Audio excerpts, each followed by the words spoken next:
What I eat এনে দিয়ে সকালবেলা ভোর ভোর ঘরের ভিতর ঢুকে একটা পাকা কুল পেয়েছি, তো সেটাই খেয়ে নিলাম। আর এই যে ঠাকুরগুলোকে দর্শন করলাম অনেক দিন পর।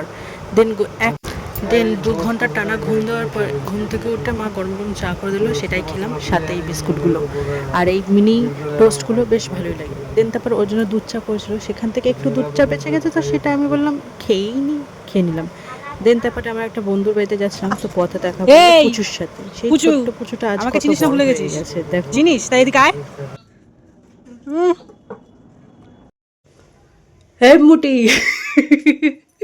বেশ অনেকখানি ওর সাথে গল্প দিলাম। গল্প দেওয়ার পর সোনাদি তো নেই, তো সোনাদি যেহেতু দুবাইতে থাকতো, সেই চকলেট এনেছে সেটাই আমাকে দিয়ে দিল পিসি।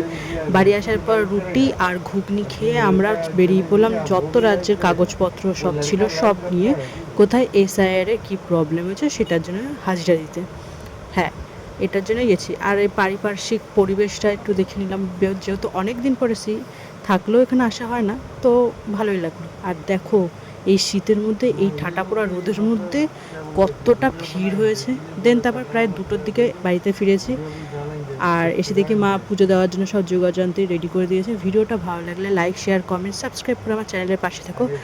আর বাড়িতে এসে কী কী খাওয়া দাওয়া করলাম সব ভিডিও তোমাদের সাথে আপলোড করবো।